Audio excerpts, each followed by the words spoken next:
I'm excited to debate, but I feel anxious just because it's my first time. We'll do play. We're going to do play. Right. You know what I mean. I think you can do so and say some smart things. Right. Let's really try. We're all nice here. That's right. No tears today. Unless Mackenzie's just moved by our argument and decides to smile. Alright, well let's do it. I'm going to blame it all on you now.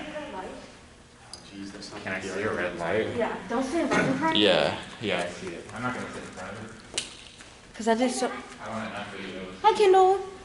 Oh, you got the camera?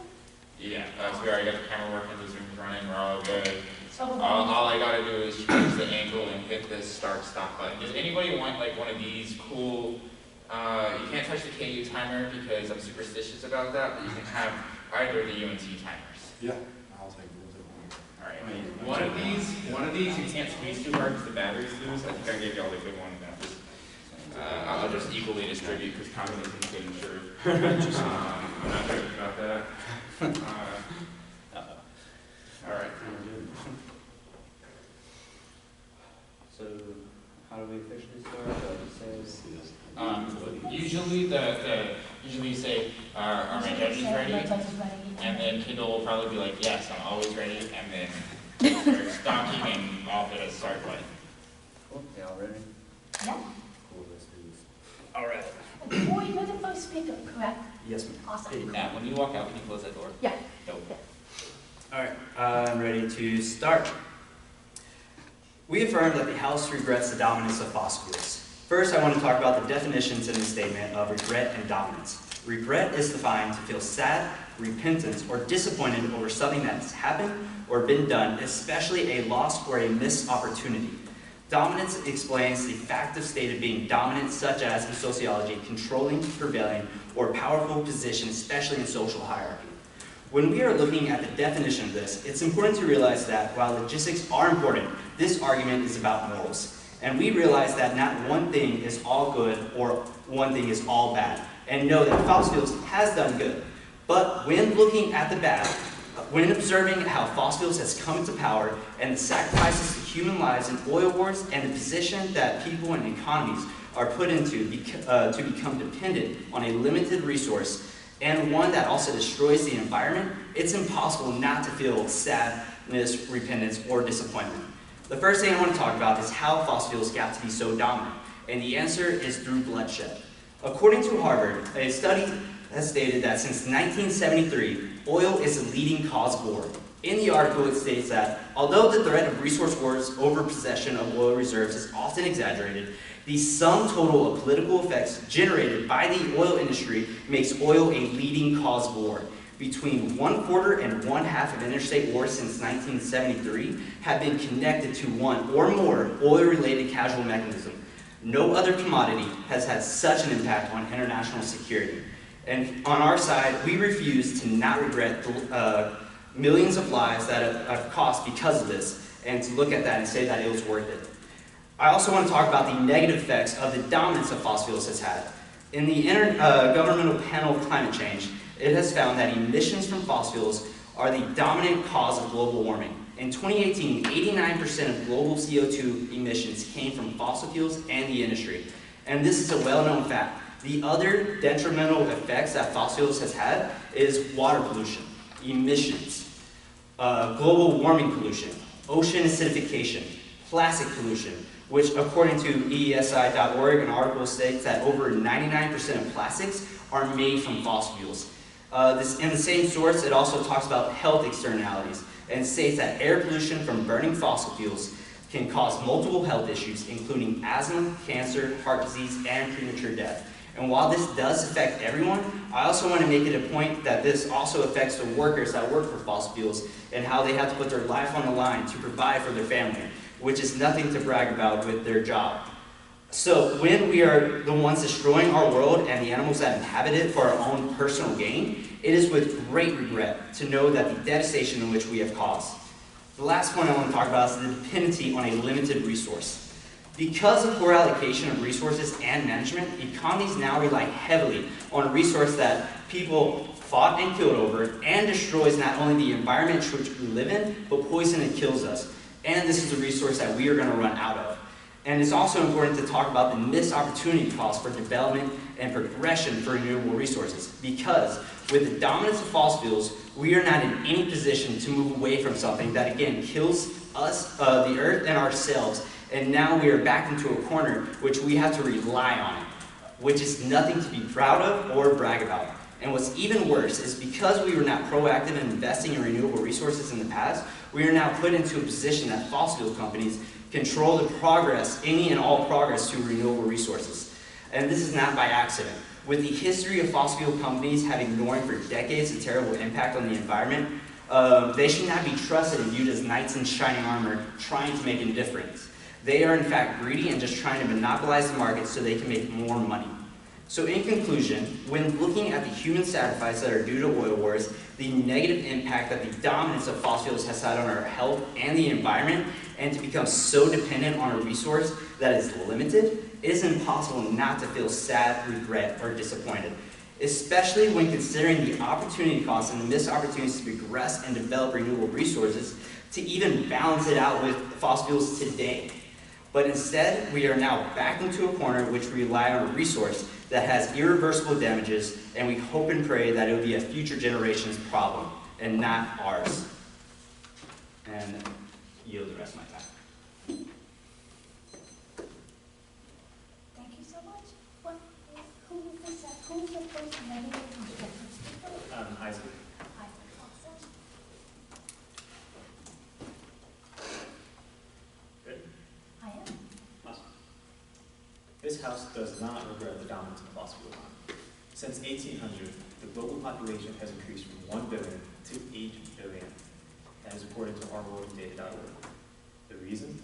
Our ability to harness the full potential of fossil fuels, launching us into not only the Industrial Revolution, but beyond that, into our technological age, where the standard of living has increased tenfold.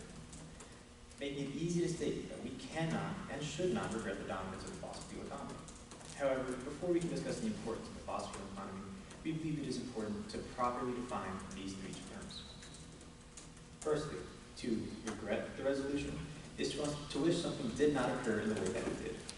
We also want to define dominance, which can be defined as the quality of being more important, strong, or successful than anything else at the same time. That is according to the Cambridge Dictionary. Lastly, we want to define the fossil fuel economy, which is our significant dependence on natural gas, oil, and coal to fuel our lives. With these definitions in mind, can we truthfully say we regret the fossil fuel economy? One, we have no choice but to credit the comfort of our lives to this very system. We don't believe we can. If we look at this from a cost-benefit analysis, it's clear that the undeniable harm that has come from the days of burning fossil fuels in its unsafe and unregulated ways can be outweighed by how far society has managed to come in terms of science and technology. To paraphrase the Britannica, before there were gasoline fuel cars, there were steam engines which were grossly less efficient, and with the discovery that we can use these fossil fuels, began the first steps into a truly modern world. The Brookings Institution says that first coal, then oil, and natural gas allowed the rapid growth in industrial processes, agriculture, and transportation. The world today is unrecognizable from that of the early 19th century, before fossil fuels came into wide use. All of this innovation and production of fossil fuels led to America becoming one of the strongest economic centers in the world. Resources for the Future estimates that U.S. makes $138 billion in revenue annually. Where else can we expect to make that kind of money? Additionally, according to the U.S. Bureau of Transportation, roughly 40% of all commodities in the U.S. are hauled by trains that require fossil fuels to operate. And they have become more efficient in the past 40 years, and it's up from 27% since 1980, still from the Bureau of Transportation.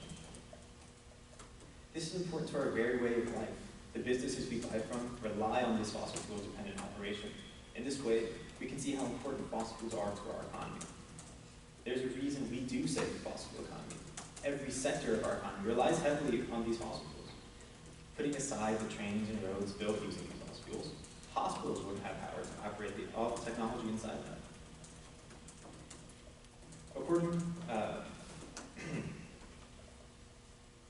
According to a lot of sources, it's already too late to stop climate change or even slow it down. C.J. Atkins of People's World Order explains, IPCC the International Governmental Panel on Climate Change reports that global warming consequences are now unavoidable.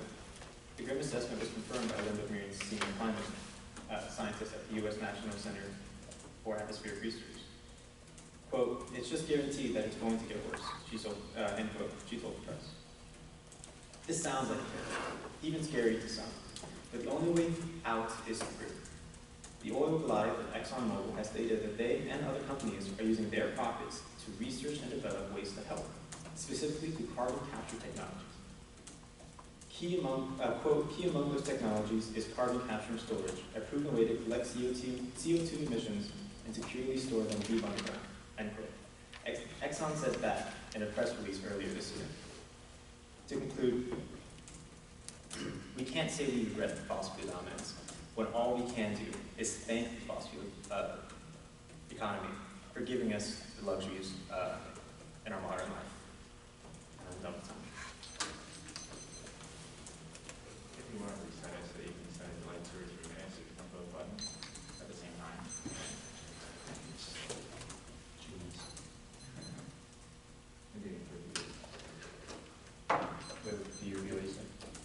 Oh, if you want to reset like these timers so that they zero out, you can like do this and then like you have 2 buttons, like the minute and the second buttons. Oh, I didn't see all these mixes. I decided to know. There's a cross next. Yeah, just cross examination, or crossfire. We just start with them. Cool. With your statement of already saying it's too late to change climate change and we're just got to push through, you don't feel any regret that we're the main cause for that? Not at all. Why not? Because we love the things that we've gained. Okay, so as long as we have economic success, as long as economic success, there's no moral obligation to anything? Of course we have a moral obligation, but we're working through it. Through these technologies, through these, the money put into these fossil fuel companies, they're able to help us.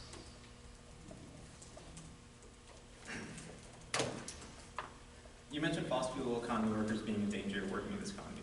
In your research, what kind of dangers did you find that workers faced? Dealing with emissions of gas and all the other CO2 emissions. You can pull up the article if you would like, if you want to read more about it. Okay. With your diesel trains transferring, that number is, what was your number that diesel trains have? What number? You said that diesel trains have carried X amount of numbers. 40% of all commodities. Electric transfers 95% of all commodities. What's your source on that?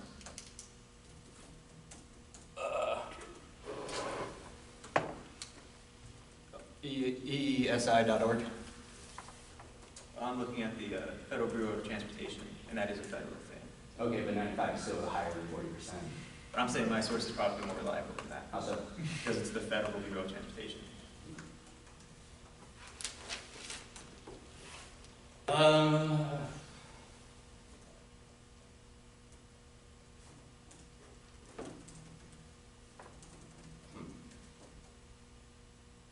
only have like 7 seconds left, so.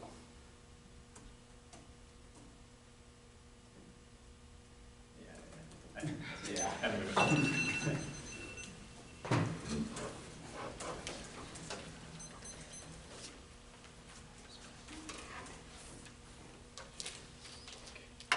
Great, who will be the?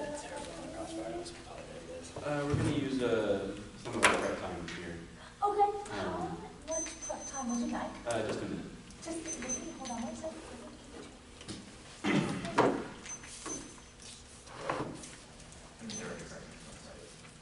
What's that? Very good.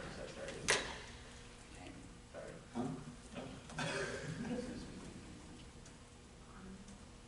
How much did you decide to give them? 2 minutes. minutes. Yeah.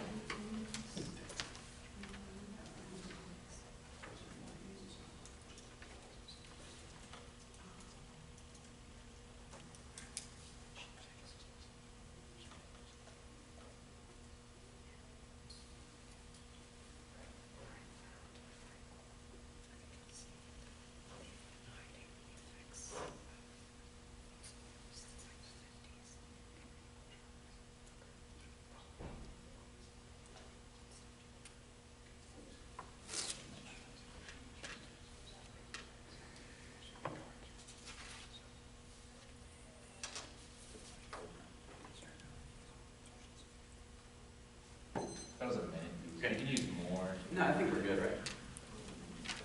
Okay, who for these is good? Allison. Allison, if you were to go a tax page.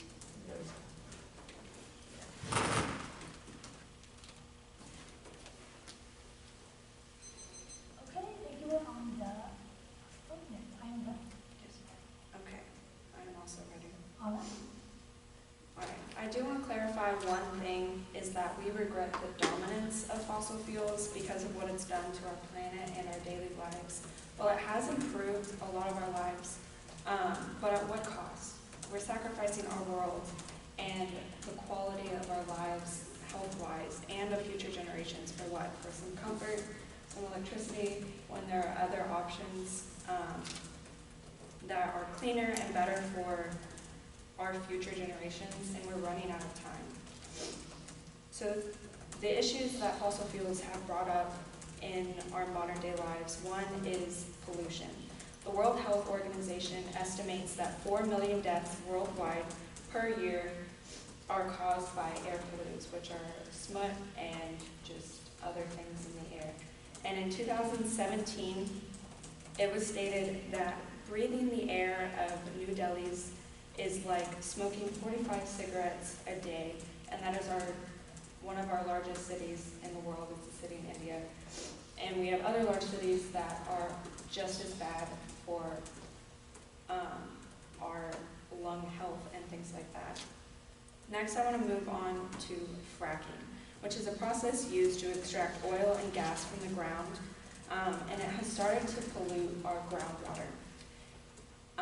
On Earth, there is only 3% of water that is actually drinkable, and only 1% is easily accessible. The rest is in glaciers and things like that. And with our rivers and lakes already being polluted by fossil fuels, now they're starting to pollute the groundwater that's underneath. And so access to clean water is becoming more and more difficult, especially for lower income communities. And thousands of wells in the American West and California are threatening the drinking water by releasing salts and other harmful chemicals. And along the lines of fracking, in 2009, Oklahoma's earthquakes started to grow stronger and more frequently. And the magnitude of 3 and larger earthquakes exceeded California's just in 2009 from California's earthquakes from 2014 to 2017. And wastewater is a separate process along the same lines as fracking, in which waste from oil and gas production is injected deep underground. And in Oklahoma, 90% of wastewater that is injected is a byproduct of oil and extraction. Secondly, I want to move on to global warming. Like my friend Corey mentioned, we have rising CO2 levels, which is the leading cause of climate change and global warming. And emissions have quadrupled from 1950 just to 1990. That's only 40 years. A study done by Berkeley found that we burned 4,000 times the amount of fossil fuels since 1776, when steam engines were booming and the use of coal was growing. Greenhouse gases are the emissions from fossil fuels, and they get trapped in the atmosphere for decades to hundreds of years. And this is the main cause of global warming, is these gases getting stuck in our atmosphere. And over 90% of Americans know that climate change is real. How often do we get that many people in America to agree on one thing, but things still aren't changing as fast as they need to change? And the world temperature has risen 0.14 degrees Fahrenheit per decade since 1880, but the rate of warming over the past 40 years is more than twice that, when our emissions are growing, so the temperature is growing. And 2020 was the second warmest year on record. Finally, I want to say that fossil fuel companies, they have known the threat of climate change for decades, and they have been researching atmospheric CO2 levels since the 1950s. An article that I found said that Exxon knew the threat of climate change. They knew what was happening. They knew the damages of fossil fuels, but yet they released completely different statements to the public. And the problems we have now could have been prevented decades ago, but power and money was more important.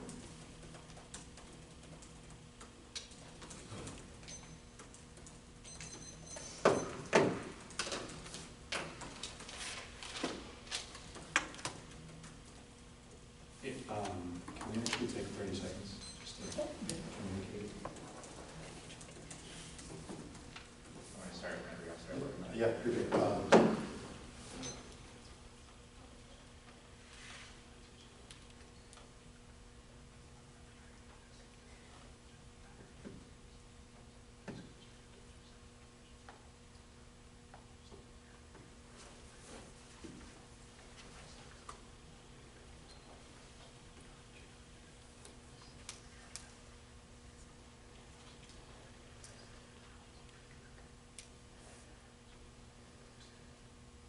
Okay, so that was like- Cool. Yeah, Thank you. all right. I'm good. Okay, you can always physically you around. Fix my. I forgot to do something during the work. Ah, jeez. Sorry, Last time. Sorry, Rachel. Okay, Okay, wait, who? this is William Kennedy. Hey, you are Second second speaker for speaker. the. Yes, I am ready for you when you are ready. Awesome, I am also ready. All right, All right, it's always good. let's do this. When it comes to the regret of fossil fuels, I'd say that something to keep in mind is what all we have gained. From medical technology to your everyday gas consumption, the benefits over the last century made up huge strides to bring you most of what you have in your everyday life.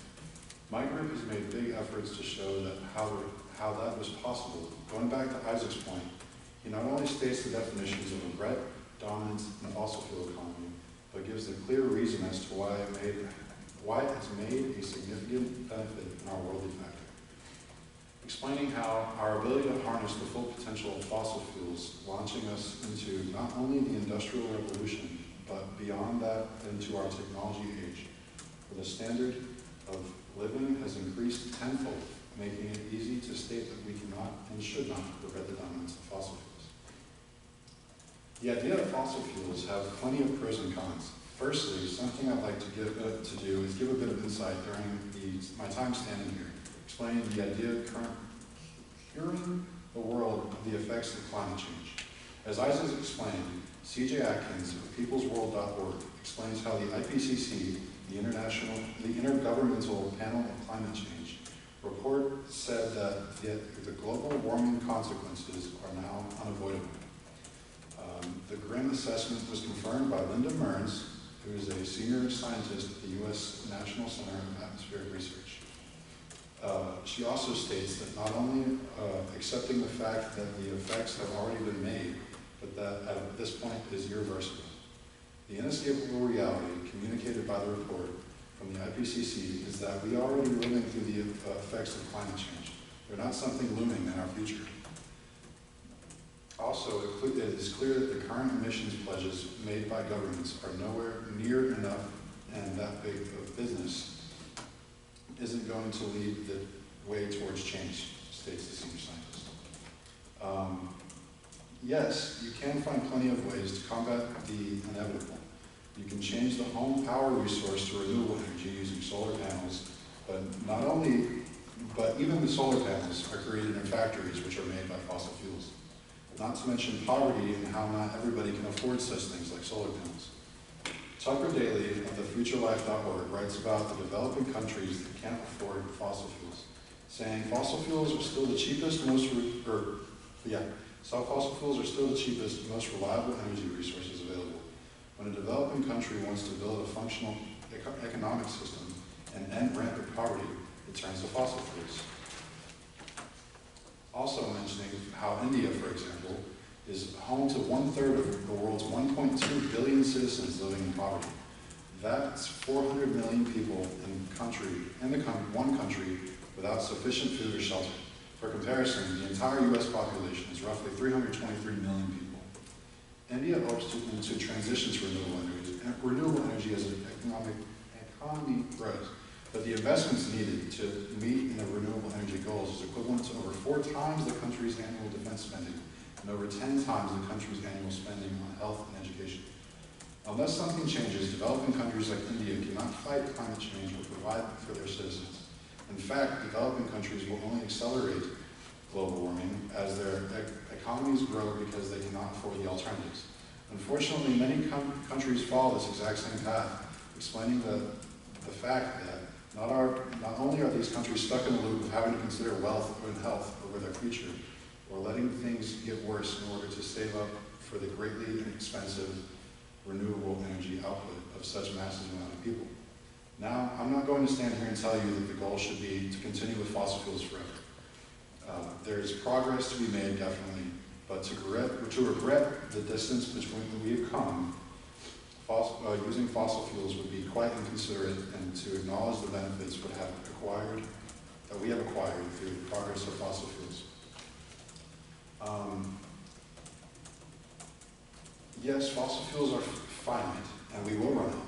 These talks have further hinted towards the idea of waning towards alternative energy options. But we do not need to rush as much as we believe. Group.net.org states that it'll take roughly 50 years from today to notice even somewhat of a dent in the fossil fuels that we currently know of. Oceana.org states that yet one of the most unknown frontiers is the fact that more than 80% of the ocean still remains unexplored. Following with that, mentioning gas. Okay, there you go. No, you're good. No worries. Awesome. Boom. Oh, hi. Cool. Hi, buddy. Oh, thanks. I appreciate it. Yeah. I'm going to call this and keep this thing.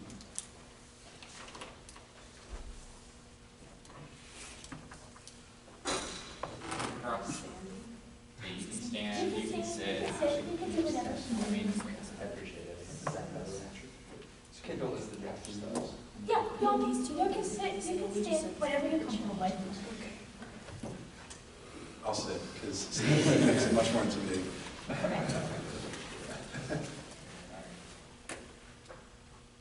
feel like it's start. Yeah, you could just start whenever. Yeah, okay, so what was the name of the article found that Exxon knew they were causing climate change? And they didn't say the name of it.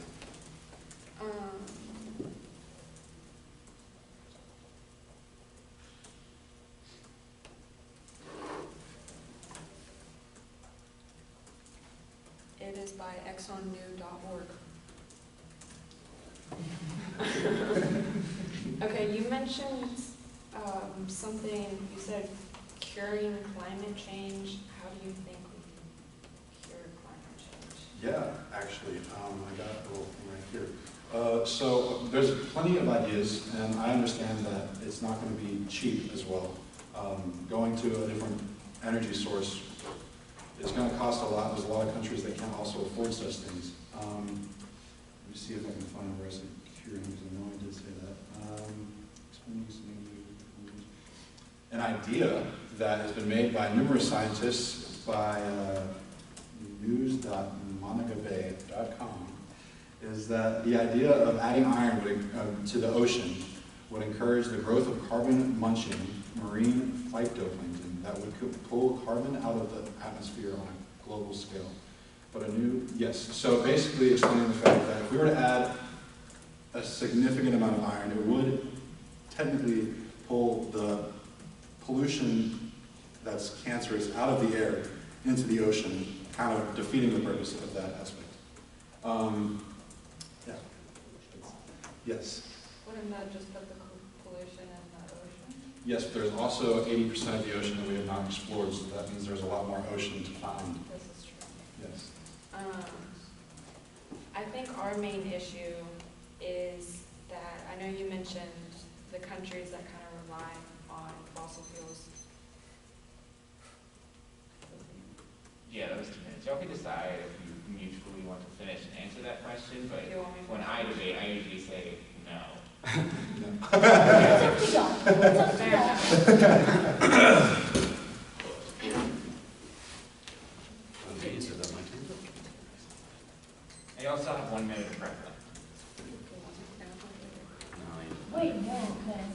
teams 1 minute, they start off 1 minute, so there's 2 minutes for both teams. So each team, so one team needs 30 seconds, the other team needs a minute. So it's not 2 minutes collectively, it's 2 minutes for each team, so it's 4 minutes collectively, but obviously one team can use the other team's break. Otherwise they just do that before I get out of speech every time they do. That's right. Okay. Standing time. Oh, It's so big. Who is the speaker? This is Isaiah. Awesome. I'll bet I'm ready. Okay. Let's rock and roll. To rebut and rebuke. On the subject of nuclear power, the amount of scientific progression in this field is actually astounding. Currently, in the small town of Kemmerer, Wyoming, there's a power plant being developed in a way that functions incredibly differently from the relics of the past that are likely referenced in these older terms. These new kinds of power plants rely on liquid sodium rather than water as a coolant, which can absorb higher temperatures, essentially eliminating the risk of a high-pressure explosion within the reactor, and greatly reducing the risk of a power plant failure at all. These plants, referred to mostly as natrium plants, also produce much less waste and harmful byproduct from the antiquities of the past. This one plant alone will be able to provide 2,000 jobs for the surrounding community. For reference, a local power plant, a coal mine, and a natural gas processing plant combined amount to around 400 jobs, or 5 times less than the one natrium plant. And America is late to the party on this subject, with countries like Canada, France, and China having been researching these molten salt-based reactors for years prior. And one of the uranium pellets used to power this plant creates as much energy as 1 ton of coal, 149 gallons of oil, or 17,000 cubic feet of natural gas, making this a lead opportunity in new energy production. As of 2020, hydroelectric power accounted for 7% of the world's renewable energy production, yet it's somehow remarkably overlooked. Hydropower could be an incredible option for providing more renewable energy, which isn't just conjecture, seeing as it accounts for 97% of Norway's electricity generation, with the other 3% being wind power.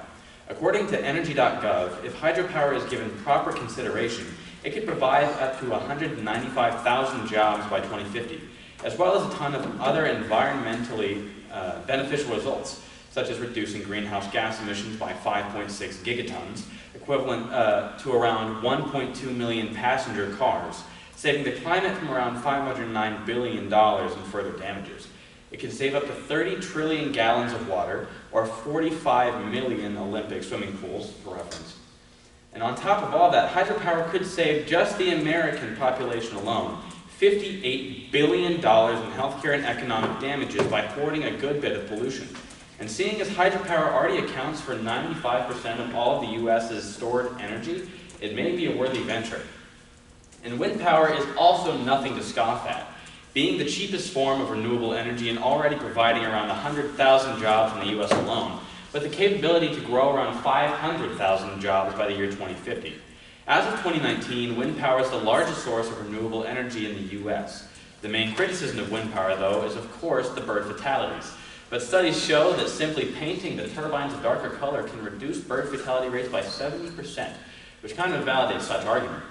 Solar, I personally don't believe in. I'd like to scrap it, just making that known. I don't believe, as the environmental side, that we should be putting much into it.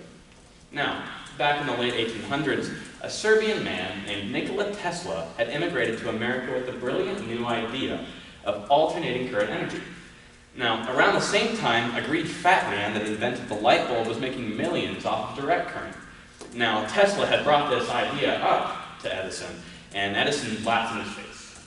Now, had we taken Tesla's dream, which was to provide free energy for the world, where would we be today? If we had invested everything we had invested into Edison's idea of monopolizing electricity, where would we be in potential? That wasted potential from not listening to Tesla has thwarted any sort of progression towards that future. Now, had we listened to Tesla, would we have had the dominance of fossil fuels to regret? I don't know. No one can know. That's the fun part. We didn't choose to know. Now, my main issue, of course, is the lost opportunity. It's not the fact that fossil fuels grew. I never said I regretted using fossil fuels. That's not the argument I'm making. I'm regretting the fact of how dominant they were made to be. Now, we, as a collective, do not choose to neglect the beneficial effects that fossil fuels have had on our world, but if we choose to live in the past and stay with what's comfortable, we are reducing the amount that we can flourish as a society. Thank you.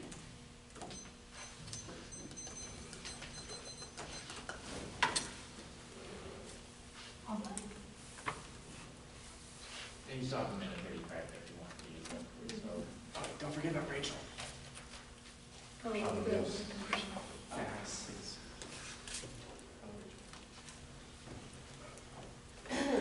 Okay. To regret the dominance of the fossil fuel economy is to regret all of its benefits that we each reap every single day. The development of fossil fuels has allowed us to thrive in our country due to the abundance of the energy they produce. Fossil fuels provide us with inexpensive, reliable energy. They're the largest source of energy for electricity generation. According to the U.S. Energy Administration, oil, coal, and gas accounted for about 80% of our energy consumption in 2020. In addition to these everyday benefits, fossil fuels provide us with more impactful statistics. We have seen a change in mortality rates. The global population has increased from 1 billion in the year 1800 to almost 8 billion today in the year 2022. According to Brookings.edu, people are living longer and more babies are surviving to childhood. This would not have been made possible without the advancement of hospitals and medicine as a result of the dominance of our fossil fuel economy. The dominance of this economy powers hospitals and science labs to operate at max capacities. With this energy, hospitals are able to treat sick patients, and science labs have developed breakthrough medicines and vaccines. And you may be thinking, why should I care about a population increase from 1800 to now? How is this relevant to us today? I want to bring something up that is a little bit more relevant to all of us, the current COVID-19 pandemic. As previously mentioned, the dominance of fossil fuels has allowed the advancement of great hospitals and medical centers in our country today. Thanks to fossil fuels and their dominance in the U.S., hospitals have been able to care for sick patients on a mass scale during this global pandemic. The development of our healthcare system has saved many American lives. Today, health clinics and hospitals in sub-Saharan Africa and much of the developing world still remain underserved by the electrical grid. According to the World Health Organization, only 34% of hospitals have reliable electricity access in the surveyed sub-Saharan African countries. The importance of these hospitals getting the electricity can be seen through the statistics. The United States has seen a 1.2% COVID mortality rate, according to Johns Hopkins, while sub-Saharan Africa has seen a 2.4% mortality rate. These statistics reinforce our stance that we do not regret the dominance of the fossil fuel economy, as it has allowed our country to have the hospital systems that we have today, which have gotten America out of this pandemic better than these African countries that we're seeing are not benefiting from these fossil fuels like we are. In addition to the impact that the dominance of the fossil fuel economy has on infrastructure, fossil fuels have allowed for great economic benefits. According to the U.S. Energy Information Administration, the United States made a net profit of $28 billion from exporting oil. Without the dominance of the fossil fuel economy, this income would not have been possible. Also, the fossil fuel economy has provided our nation with opportunities. According to Energy.gov, at the start of 2020, the oil and gas industry was responsible for 12.3 million American jobs. This is 12.3 million American lives that have been better due to the dominance of the fossil fuel economy and an opportunity for a job. And these jobs are good jobs. According to American Petroleum Institute, the oil and natural gas industry had an average salary of $102,000 in 2017. That's 85% higher than the average private sector salary of $55,000 in the United States, which is excluding entry-level positions. Fossil fuels are some of the cheapest resources of energy on the planet. Despite the process of refinement and extraction being relatively expensive, the profit outweighs the cost. Between 2012 and 2016, America's oil and natural gas industry spent an average of $227 billion investing in America's infrastructure annually. On average, the oil and gas industry accounted for almost 16% of all industry's U.S. capital expenditures during that period, which is going to be more than the utilities and transportation industries combined. So it's bringing in a lot of money for our country. Modern technologies are accessible that can extract fossil products with a great degree of efficiency, substantially decreasing the overall price. In fact, in recent years, the extraction of fossil fuels is cheaper than setting the solar or wind technologies. much time do I have? I have 45 seconds. 40 now. 40 seconds. Okay, so also I'd like to mention, speaking on your, talking about storing energy, so scientists from metgroup.com state that fossil fuels can be transported easily. They're typically transported by international gas pipeline systems or with 18-wheelers. Renewable energy sources cannot be stored efficiently. It can fluctuate seasonally and even hour to hour as local weather changes. In case atmospheric conditions are not good enough, renewable energy technologies would lack the ability to generate any electricity. Hydro generators require enough rain to fill dams for their supply of flowing water. Wind turbines require wind blowing, at least with a minimum wind speed, to move their blades. Solar panels need clear skies and sunshine to get the heat required to generate electricity.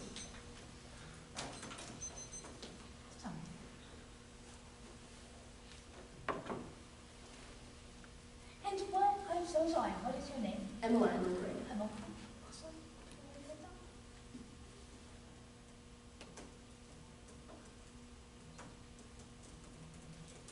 And we have Grand crossfire, yeah. I think for this one, it'd probably be beneficial to stand just so we don't talk in, just as a. Well, everybody can speak. Yeah. Yeah. Yeah, all of y'all can speak. How much time do we have left for You have 1:30. Can we get 30 seconds on me? Yeah, when I start actually, I'll look at stuff.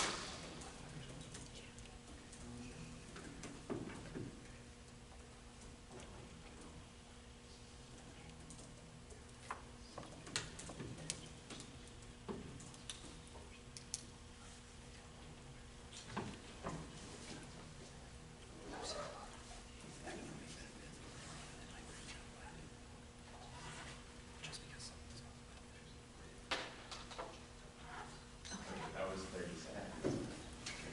So y'all have a minute left, and y'all have a minute left.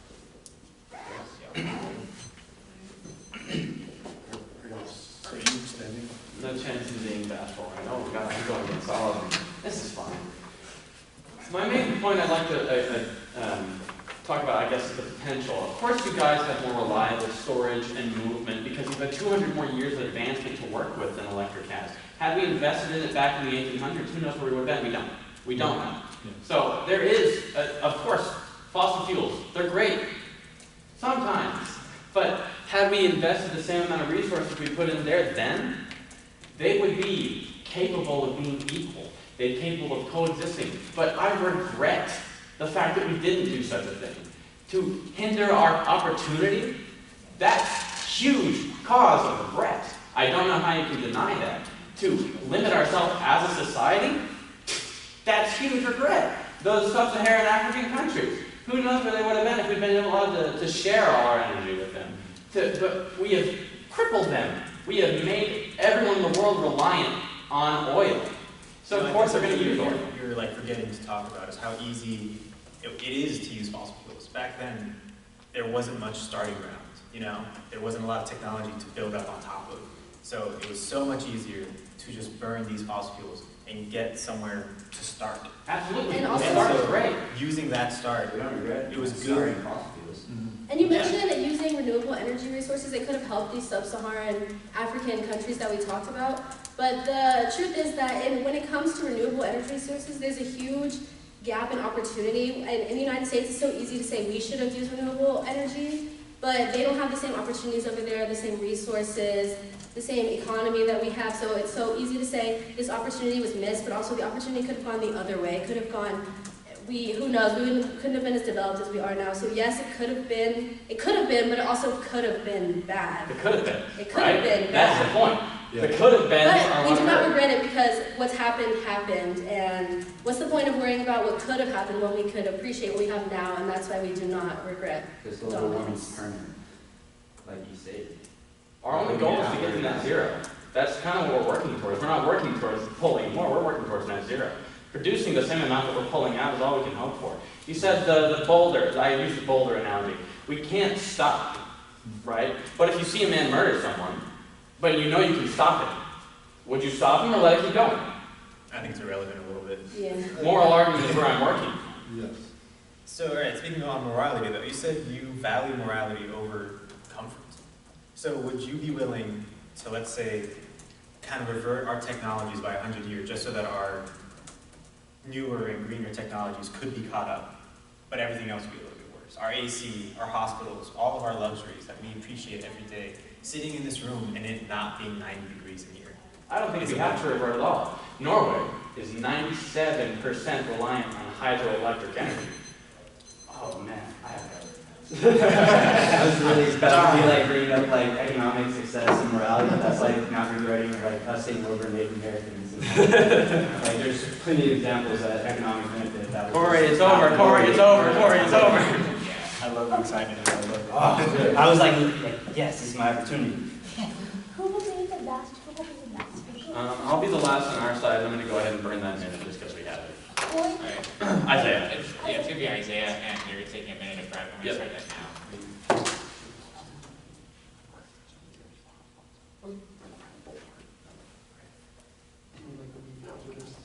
You want to use your minute before their speech? You want to use it after? That way you don't.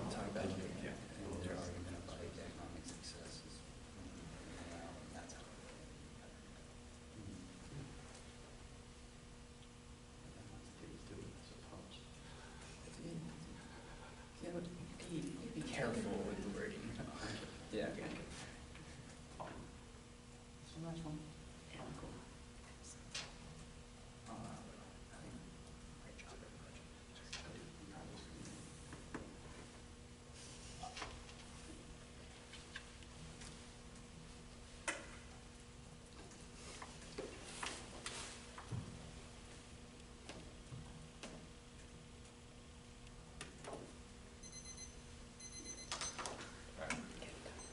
Can roll.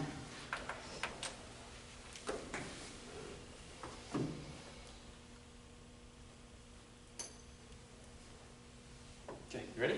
Yes. Excellent. To neglect, to regret, the dominance of our fossil fuel economy. You are neglecting the millions of lives lost by oppressed people, just trying to make ends meet, with a job that unfortunately costs them their lives, or the people that had no choice but to work in these mines as slave labor. To neglect, to regret, the dominance of the fossil fuel economy, you endorse the use of these barbaric methods of harvesting a dwindling resource. To acknowledge the sacrifice of countless human lives to power your motor vehicle, you take a step forward into finding a better solution for the future, where millions of jobs will be available in clean energy positions. Clean energy can be the future, and without much change to the way our society runs, more jobs in the clean energy sector means less lives lost in the mines or on oil rigs. In order to blatantly disregard the disregard for human life is not just irresponsible, but inhumane as well. The cost of oil is going up, and not in just a financial means. The cost of life is a heavy toll extracted, and it will not stop if the argument our opposition is maintaining maintains. This time we're living in now is meant to be the scientific age, so why are we still dependent on archaic ways of the past? The jobs that will be created by 2050 are more than 5 times what they are now there. So if we had invested what we are investing now back in the 70s, or even in the 1800s, who knows how much cleaner and prosperous our planet may have been? Nobody does. Nobody can. Because of the decisions that were made back then, which spawns that very regret that I and my team have been harping on throughout this. We denied ourselves the ability to advance together in Tesla's time. To make the same decision again would be catastrophic. So we acknowledge this regret, which is, according to Corey, a feeling of repentance over a missed opportunity, and we learn from it. Because if we can't acknowledge our regret and learn from our mistakes, we wouldn't be human. If you can't regret the dominance of fossil fuels in the economy, can we at least regret the waste of potential from reliance on the old ways? We're meant to be the generation of change and technology. We shouldn't stay stuck in the old ways simply because we're comfortable. We should be the ones to embrace change and allow us to attempt to atone for the societal damages done in the decades prior. Thank you. Okay, we're going to take the 1 minute. I'm going to start there.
do it on the negative?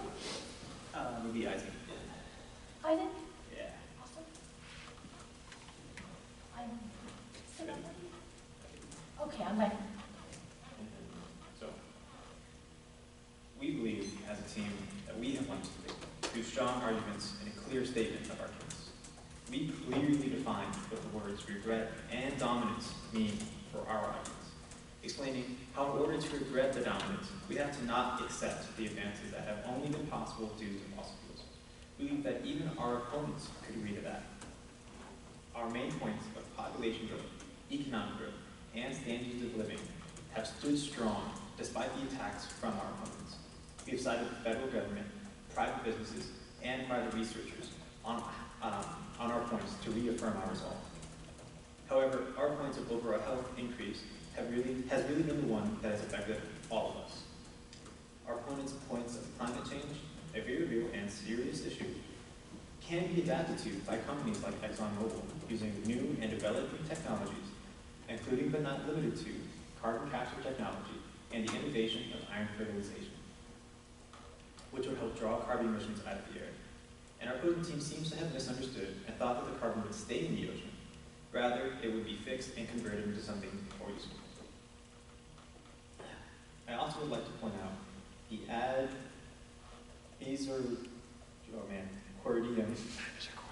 thank you, fallacy in our opponent's argument.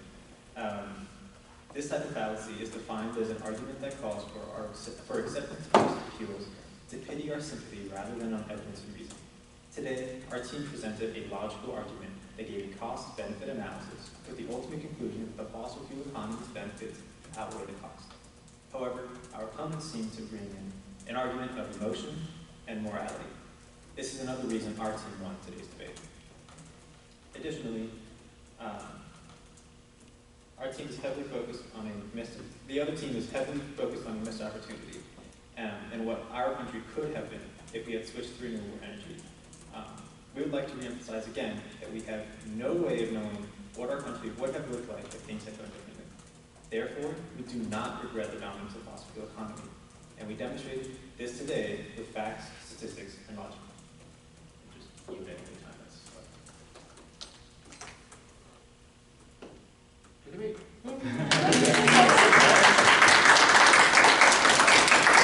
Look, no fears. We were all so bashful.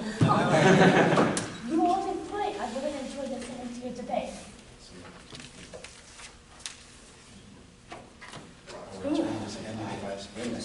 It's very useful. It's been in 8 days. Oh, gosh. This one's been in 37. That's why I benefits of what's happening. It transcends spirituality. And Rachel, I'm from home. Hi, Rachel from home. Hi, Rachel. Thank you. Thank you. Thank you for watching. Do we leave a name? I don't know. I don't think it matters. I'm terrible. Yeah, I want to take it. I'm taking risks. Forever. It'll be a little sentimental today. So I may name them on the break. That was a great debate. Y'all should all think about joining the UNT debate team. If you think that this is an important skill to learn and get better at it, we've got you. If you think it was fun, you can do a lot more of it. Or if you just want to be involved in political organizations and learn how to do advocacy without doing the debates, the debate portion, we're also a great outlet for that. Like we hold public forums and stuff like that where we host like speakers on whether or not the abortion law that Texas passed was good and stuff like that. All of these are things that UNC Debate does. Think about it. Okay. We need people. Definitely consider. Get done today, guys. Great job, Sarah. Thank you. I really enjoyed listening to your debate. Good job. That was good. You guys are very nice. That's So good. It's like the best we've done. Yeah,